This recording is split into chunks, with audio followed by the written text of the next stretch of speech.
everybody. Welcome back to the practice of being human. I'm so glad that you're here.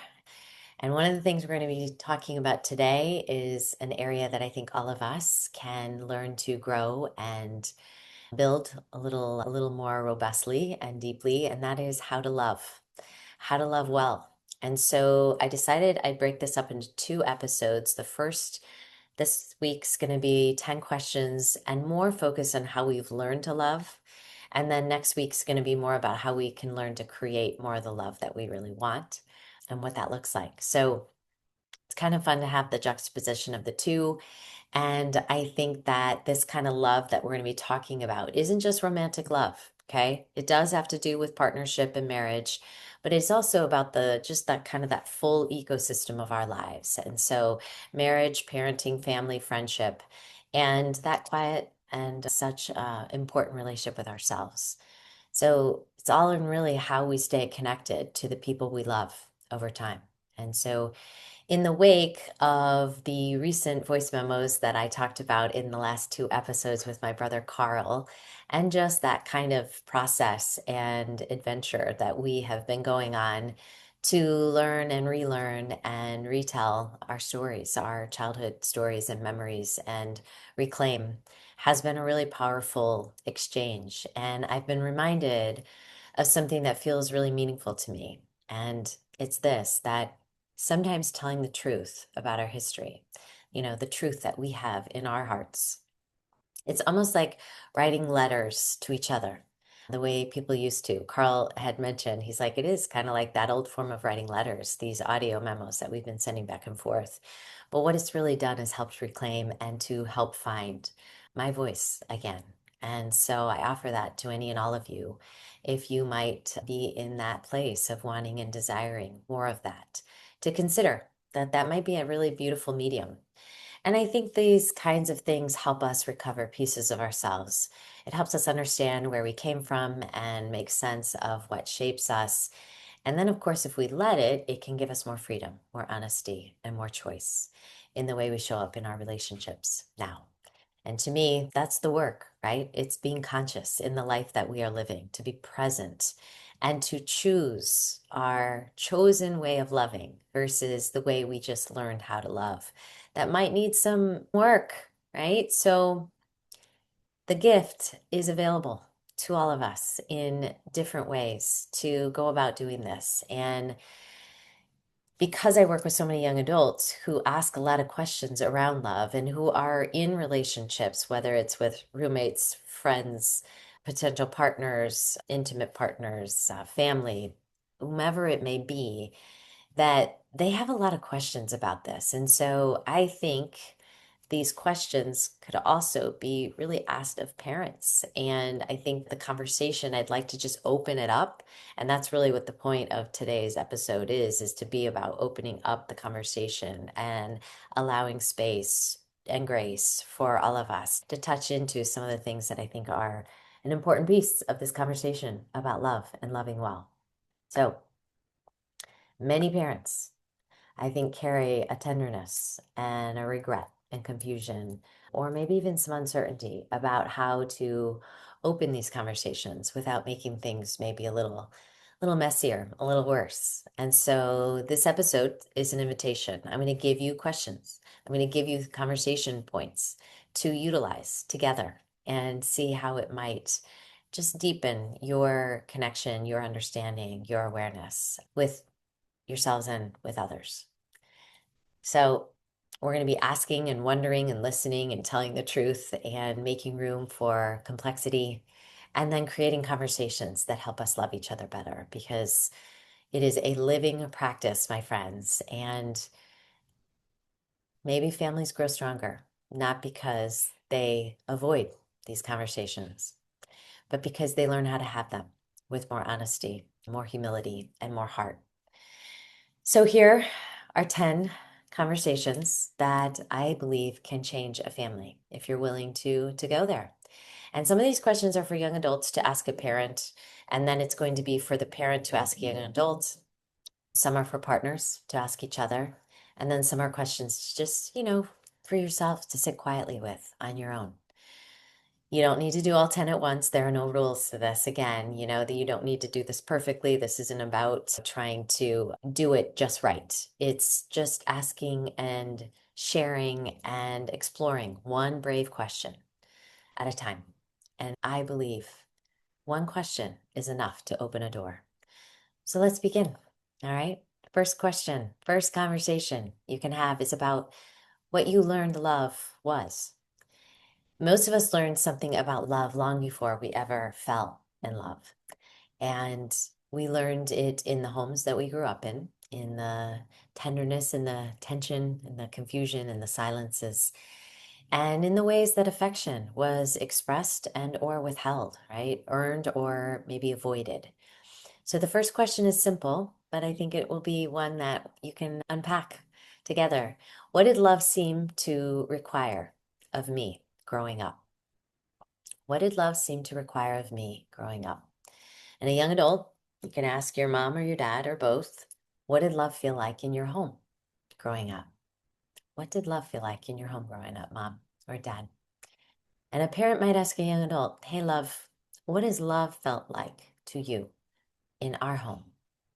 And again, the more we open these spaces, the more you're not going to get the kind of the tried and true answers, right? Or maybe the not very full-bodied answers. But over time, honesty will grow and build because safety, the container is there for it to take root and to take place. But I think we got to start somewhere, one brave question at a time, right? So see what is shared and what is willing to be shared, and then how you can hold that without being defensive or pushing back or being hurt, as much as being more curious and having the compassion to meet whatever is. And then a question for a partner asking another would be, what did you learn about early that it takes to feel loved, to get the love, to be the love, right? Like, what is it that you learned early on in your family system?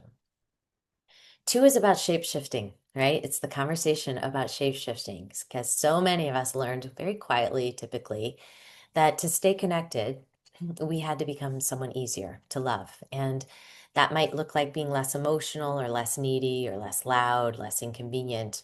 It could also look like being more helpful or more impressive or more easy, more okay, more all the things that you believe are going to help you get the love that you so deeply desire.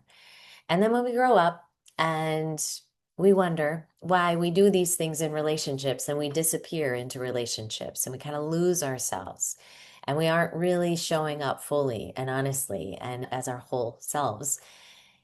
This is why, right? And there's nothing about this that is wrong or bad or defective, but it's more of just the awareness. And the question around this would be, where did I learn to shapeshift in order to stay loved? Where did I learn to shapeshift to earn the love, to get the love, to hold on to the love, right? What was that? What did that look like?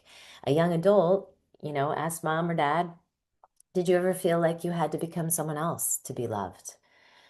And sit with that, hold that, and really consider what might that answer be for you. A parent might ask a young adult, hey, are there ways that you don't feel fully free to be yourself with me? And that's important. Or you could even just, if it's a little too close for comfort, just to say, are there ways you don't feel fully free to be yourself in our family or in this family system or out in the world or with me? If you're able to go there, go there. Okay. A partner might ask, where do you still feel pressure to perform instead of simply be? Where do you still feel pressure to be someone or something than to just be fully, beautifully, messily yourself? Right? Okay. Number three, the conversation about what conflict is really touching. What did we learn about conflict? Okay. And what is it really touching? What is underneath the conflict? Because there's always something, right? It's never the behavior, it's never the thing on the surface, it's never the dishes, as we say. The dishes are not the dishes. The late reply is not the late reply. The tone is not just the tone, right? Most conflict is not just about what is happening, it's about what it touches inside of us. So usually it's something deeper. And it goes to a place that we will become reactive. And it can hurt, it can touch us in a way that really just gets us in a reactive stance. And the questions that I think are often deeply held underneath all of these, our little conflicts, the things that just kind of boil up, is the questions like, do I matter? Do I matter to you? Do I matter? Am I safe? Am I too much? Am I alone? Am I being controlled? Am I unseen? Right? So, with these questions that are kind of underneath the surface for all of us, the question can become, what does conflict wake up in me? What does it conjure in me? Right? What does it touch for me? A young adult might say, hey, dad, when we fight, what do you think is really getting touched in you? Like, what's happening inside of you? And dad might be able to say, yeah, when we fight, it reminds me or it brings me back to when I was fighting with my parents, or it touches in me fear of lack, losing connection, a potential for that. It touches in me the sense of maybe I didn't do something well or right, or I messed up and maybe I messed you up, right? So maybe just having these conversations can bring up some things you just never expected. A parent might ask a young adult, hey, you know what, when we have tension, what do you most want me to understand about your experience, right? So what do you want me to know that maybe I am not seeing or understanding or helping you know that matters to me? Like, give me a sense of what's true for you. And then a partner might ask, hey, when we get stuck, what do you think the deeper fear is underneath it? Right? What is getting us stuck? Why aren't we willing to maybe get unstuck? Because what does it keep butting up against? What is it that we haven't quite maybe worked through or even called awareness to or around that would help us loosen the grip a little bit and offer us a path forward that's a little different than we've ever known? Cool work, my friends. Number four, the conversation about triggers, because we all have them. We all get triggered. And it's not proof, by the way, in relationship that person is wrong. That person, whoever is triggering you, is also the person that you kind of want to keep going towards, typically, unless, of course, there's something that's, more abusive related. But otherwise, if someone's triggering you, take notice. What is it that they are waking up inside of me that I want to tend to and pay attention to and notice without thinking they're wrong or bad, right? Because sometimes they are wrong, of course, in terms of whatever from where they're coming on something, but our triggers, those are ours. Those are personal to us. They're still information. They are data. And they tell us something about our tenderness, our nervous system, our history, our past, our protective patterns. It's like the younger parts of us that still come online, that are still brought to life when something feels threatening. Okay. So instead of only asking, why are they doing this to me, or stop it, right? Like, stop triggering me, we might also ask, what is this? What is this creating inside of me? What's happening inside of me right now? When this person said this thing or did this thing, or when they do this on a consistent basis, boy, does it rile me up. Why? What's happening? What am I feeling on the insides? And then a young adult might ask, hey, mom, what tends to activate you the fastest, right? What gets you like really worked up, fast and furious? And then where do you think that comes from? And I'm sure that there's things that, your mom's going to be able to answer that you might not have known or that she might have not even really have tapped into. So again, and you don't have to know these answers right now, but just start thinking about them. Let it, mull them over a little bit. A parent might ask a young adult, what do I do that makes you feel shut down, unseen, or controlled? Right? Because we do a lot of that and we don't do it on purpose. We're not doing it intentionally, but we tend to do it as parents more than I think we would like, and certainly our children would like. So, and a partner might ask, when you get activated with me, like when I say something or do something and you get really triggered, what story is it that you're running inside? Like, what are you making it mean? What's the story you're telling? What's happening? Right? So that I might have some softness and understanding and awareness, and also do what I can do, not to intentionally trigger you, but understand too that when I do, this is what's going on, and just to have some softness around that. All right, number five, the conversation about what you do with pain. Pain, my friends. No one likes talking about pain. And yet, when we don't process pain, we pass it. So, pain is a conversation we want to be having and to understand and to wrap our arms around it, right? Because when pain shows up, most of us have a default move, which is to shut down, to get busy, to fix. Maybe we get loud, maybe we get scary, maybe we go cold or numb or blame or disappear. And so the question I want to offer you is, what do I do when I am hurt? What do I do when I'm disappointed or uncomfortable? And a young adult might ask a parent, what do you do when you're hurting? What happens for you? How do you react? What's your default move? And a parent might ask a young adult, what do you do when you're hurting that you wish I understood better? And that I might be able to help you step out of the default move and into something that's more conscious and a chosen response that actually has an upside. Okay. A partner might ask, what do you tend to need most when you're in pain? Do you need space, comfort, words, quiet, touch, clarity? For me, I need touch. Craig Brummel knows this, and so that is essential. Even if he just wraps me up in the biggest hug and I kind of push against, and I'm like, no, no, no, but he just holds on tight, I just melt into that. That's my go-to. And he's wonderful with that. But what is it for you, right? It could be space, it could be just words, it could be quiet, but just know what that is. Ask each other what it is, and then offer more of that to one another, right? And maybe even to learn to ask for something different over time, because as you learn to love a little differently and you are learn to have awareness and understanding around yourself and understanding you better, you might start seeking that love and that safety and that, softness when pain shows up in a way that might be a little different than you've ever known. But we always can learn a new way. Number 6 is about disappointment, right? Every relationship's going to disappoint us, my friends. I hate to tell you, it's just what it is. We all want to get more practiced at what it is to be in human relationship. And that when disappointment shows up, it does not mean that love is broken. It means that we are human. And being human, there's going to be friction. There's going to be messy. There's going to be pushback. There's going to be missteps. And there's going to be mess ups. And there's going to be upset.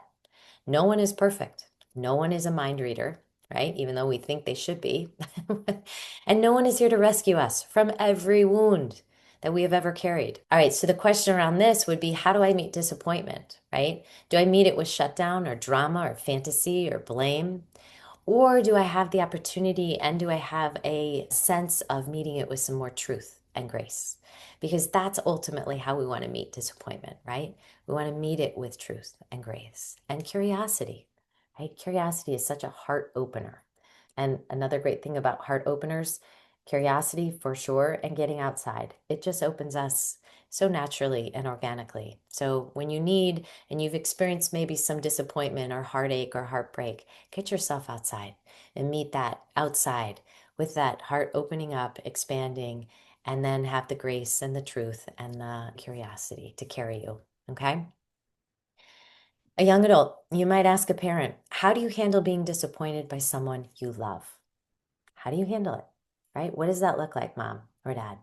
And a parent might ask a young adult, hey, you, what helps? What helps you feel safe enough to tell me when you're disappointed?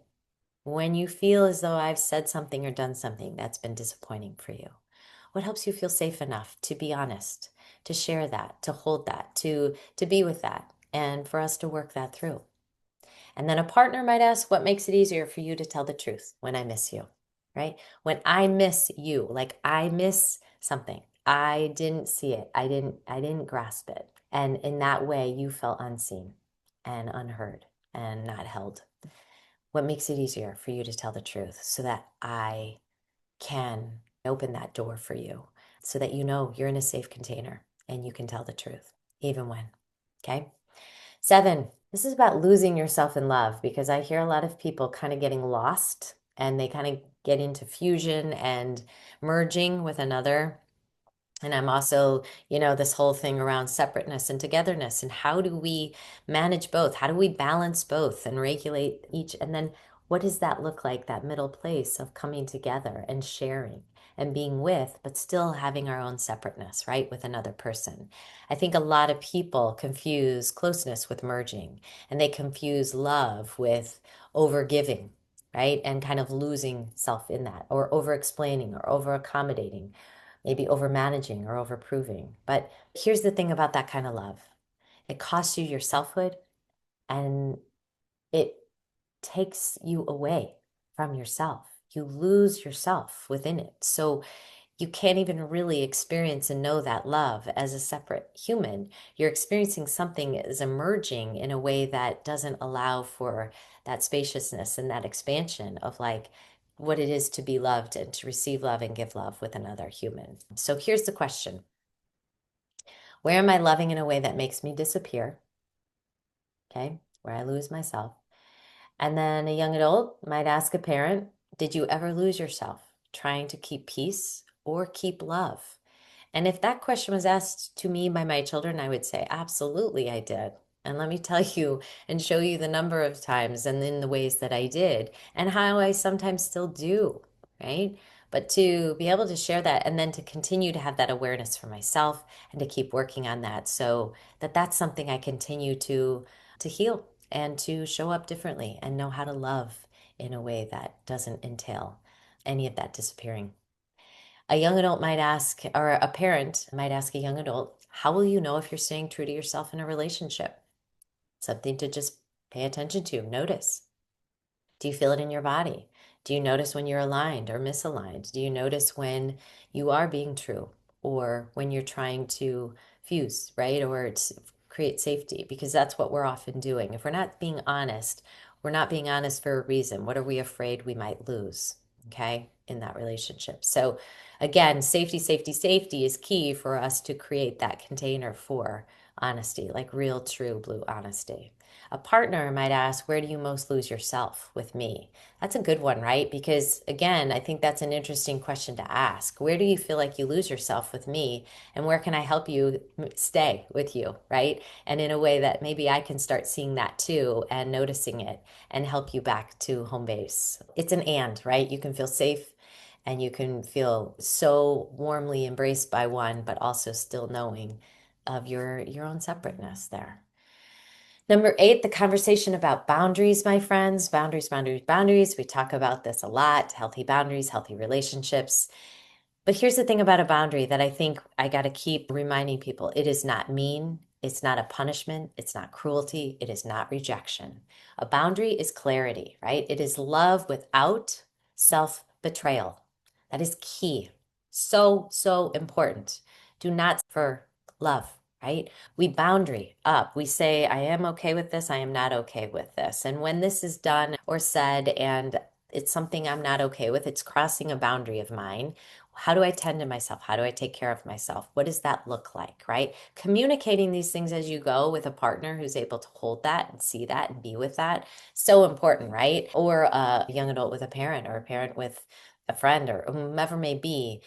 How do we set boundaries in a way that we are honoring what is true for us while also honoring another human, being respectful, but also being able to say no? Question. Here it is. What did my family teach me about saying no? And then a young adult might ask your mom or dad, what did your family teach you, mom or dad and dad, about boundaries? Were they even present? And if they were, what did they look like? How were they conveyed? How were they communicated? And were they healthy boundaries or were they maybe boundaries that were more wall-like and more mean or cruel? And maybe there's a different way of doing boundaries that, could be learned. A parent might ask a young adult, hey, you, how can I respect your boundaries better without taking them personally? And that might even be a question that the parent can ask themselves. How can I respect the boundary of my child, my young adult, better without taking them personally, but honoring them? And holding, maybe there's that hurt within, but like tending to that, but not passing that back to them and being like, how dare you? You can't say that to me. Of course they can, right? And being able to hold that, be with that, love that, tend to that is so good. A partner might ask what boundary would help you feel more safe and more free in this relationship. So again, these are all questions that I love because I think they will open a door. They are brave in their own right. And I think the more we keep kind of asking these kinds of questions, they're different than what we typically ask. And I think they open different doors, which I think open different conversations. And so quality of conversations, my friends, begin to also so much determine the quality of our relationships. And so we want to ask good questions and different questions. 9, the conversation about guilt. A lot of people are not actually coming from love. Like they're not actually loving. They might be guilt managing. And what I mean by this is that they might be saying yes when they mean no. They might be apologizing over and over for having needs. They might be carrying responsibility that isn't theirs and trying to keep everyone okay so that they can finally be okay, finally exhale. So much of this comes from conditioning and programming. But here's the thing about it, like it's not necessary, right? Let's talk about this. How do I confuse guilt with love? Where is that, right? And how might I learn to do it a little differently? A young adult might ask a parent, hey, did guilt play a big role in your family or relationships growing up? And then a parent might ask a young adult, do you ever say yes when you really mean no? And I bet you any amount of money, if they're being honest, they're going to say, yes, I do. And sometimes it's to you. Mom or dad. But, again, call attention to that. Notice that. And then maybe that day, just say, notice when that happens today. Just notice when you do it, and you'll catch yourself. With consciousness comes awareness. It's really cool, and the potential to change. And then a partner question could be, where do we use guilt instead of honesty with each other? Because again, that's a real thing. We all do it. So where is that taking place? And then where can we replace that with more honesty? And 10, the final conversation question for this week is about uncertainty. And just to recognize that those younger parts of us want certainty so desperately for safety, right? They want to know that they're okay, that this isn't a threat to our belonging, to our lovability, to our enoughness. And the other is just that sense of knowing, is this going to last? Do they choose me? Are we okay? Am I enough? Is this going to work or not? Right? These are questions we're asking and we're wondering about, and they carry with them a lot of uncertainty, right? But adult love, what does adult love ask us to do that's different than when we're little people? Is it holds space for more of that ambiguity, more of that uncertainty, and to treasure that in a way to say it's part of the package. It's part of what it is to love is uncertainty. That's part of relationship. And it asks us to stay present when control is unavailable and we cannot control another human. I mean, we can for a period of time, but there's nowhere good that goes. And we know this to be true. It's not about controlling another person. It's about regulating and honoring and tending to ourselves. It's staying present when we're feeling a little bit out of control or just struggling with the uncertainty, and breathing, holding space for that, trusting, surrendering into the unfolding of that. So the question is, how do I act when I don't know where I stand? And then a young adult might ask a parent, how do you handle not knowing where you stand with someone? What's that like, mom? What's that like, dad? And with whom might that be? A parent might ask a young adult, what helps you stay grounded when relationships feel unclear for you? A partner might ask, what helps you stay open instead of controlling when things feel uncertain? And hold space for the answer. Hold space for the quiet. Hold space for the thinking around this, the holding of it. Okay? So that's where we're going to pause for today. These first 10 conversations are really about the love we learned. Okay? And when we've learned love, and what learned love looks like is it's going to look like the patterns, the roles, the protections, the fears, and the strategies that we absorbed early in our lives and that we still carry into our relationships now because we all do it, right? This, my friends, is that inner architecture of love. And it's the inherited part, it's the pattern part, and it's the part I say we want to understand and we need to understand if we want more freedom and if we want to learn to really love very well. So, in the next episode, I want to move into the love we create. So, that's going to entail how we repair, how we receive, how we tend to a marriage or partnership, how family roles can get formed, and then how aliveness stays alive in a relationship, and what kind of love we actually want to build from here. So maybe between now and then, just choose one question, one brave question, one question to journal on, one question to maybe text, and one question to sit with quietly. Because sometimes one honest, brave question is enough to begin changing a relationship, changing a family system. So start and start again. And thank you Thank you for being here. Thank you as always for being willing to do the very sacred, messy, courageous work of being human. And I'll see you in part 2.